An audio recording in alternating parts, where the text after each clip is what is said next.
بسم اللہ الرحمن الرحیم۔ ریاحین الشریعہ، اس کی 6 جلد کے اندر جو کتاب ہے، پیغمبر اسلام کی ایک زوجہ نے خواب دیکھا تھا، وہ واقعہ اس کے اندر بیان ہوا۔ دیکھا انہوں نے کہ قیامت برپا ہو گئی، لیکن ایک عورت کی نیکیاں کوہ احد کے برابر ہے، کوہ احد سے بھی زیادہ بھاری۔ پوچھا انہوں نے، اچھا اس زمانے میں حج کے ایام چل رہے تھے، خوابی کے اندر انہوں نے پوچھا کہ یہ عورت کون ہے کہ جس کی نیکیاں کوہ احد کے برابر ہیں، بلکہ اس سے بھی زیادہ بھاری۔ کہا، خواب میں بتایا گیا کہ اس کا نام زافرہ ہے، زافرہ۔ خواب سے بیدار ہوئی زوجہ رسول، ایام حج تو چل ہی رہے تھے، حاجیوں میں باقاعدہ اعلان کروایا گیا کہ زافرہ نام کی کوئی عورت موجود ہے۔ مجمع میں سے ایک عورت نکل کے آئی، کہا کہ میرا نام جو ہے، میرا ہی نام زافرہ۔ پیغمبر کی زوجہ نے فرمایا کہ جب حج سے فارغ ہو جاؤ تو تم مجھ سے آ کر ملو۔ ناظرین، اگر آپ ہمارے انڈیپینڈنٹ ڈیجیٹل پلیٹ فارم کو سپورٹ کرنا چاہتے ہیں تو لائک کیجئے، سبسکرائب کیجئے اور کامنٹس میں ضرور پارٹیسپیٹ کیجئے، کیونکہ اس سے ہمیں آگے بڑھنے میں مدد ملے گی۔ اس عورت نے جب سارے اعمال حج انجام دے دیے تو بعد میں ان سے آ کر ملی اور کہا کہ میں ہی زافرہ ہوں جو کہ ربیعہ انصاری کی بیٹی ہوں۔ زوجہ پیغمبر نے کہا کہ میں نے خواب میں اس طرح سے دیکھا ہے کہ تمہارے اعمال کوہ احد سے بھی زیادہ بھاری ہیں، تم آخر کون سے اعمال انجام دیتی، کون سے اعمال؟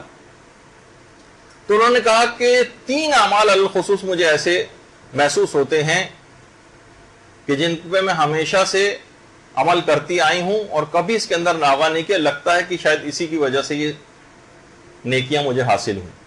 کہا سب سے پہلی بات یہ ہے کہ آج تک میں نے کبھی نامحرم کے سامنے اپنے مکنے کو سر سے نہیں ہٹایا، کبھی ایک بال بھی کسی نامحرم نے میرا نہیں دیکھا۔ پردے کی اتنی شدت کے ساتھ پابندی میں نے کی۔ تو ایک تو چیز یہ، بعض اوقات ہوتا ہے نا خواتین کے ساتھ، مثلا چھت پہ اسی طرح سے چلی گئیں، باقاعدہ آپ ایج لے لیتی ہیں بہت سے کہ نہیں کوئی نہیں دیکھ رہا ہوگا، کہیں سے نظر آنا مشکل ہے، کہیں نہ کہیں سے آتے جاتے کوئی رشتہ دار آ گیا، کبھی بغیر موزے کے اس کے سامنے چلی گئیں کہ نہیں اس کی نگاہ نہیں پڑے گی، کچھ نہ کچھ ایسی چیزیں کسی نہ کسی کی نگاہ اکثر و بیشتر پڑی جاتی ہے اور پردے کی کچھ مخالفت ہو جاتی ہے۔ انہوں نے کہا نہیں، آج تک کبھی ایسا نہیں ہوا کہ پردے کی ذرا سی بھی میں نے کبھی مخالفت کی۔ اور دوسری بات یہ کہ آج تک کبھی ایسا نہیں ہوا کہ مؤذن کی آواز میرے کان میں آئی ہو اور میں نے اذان کے الفاظ کو دہرایا نہ ہو۔ یہ دوسری بات ہے کہ جو مجھے لگتا ہے کہ جس کی وجہ سے مجھے اتنی نیکیاں حاصل ہوئیں۔ اور تیسری بات یہ کہ آج تک کبھی ایسا نہیں ہوا کہ کھانا میرے سامنے موجود ہو اور نماز واجب کا وقت آیا ہوا ہو اور میں نے نماز پڑھے بغیر کبھی کھانا کھا لیا۔ یہ 3 وجوہات کی بنا پر کہ دیکھیے کہ وہاں پر کوہ احد سے بھی زیادہ اس کی وہ نیکیاں۔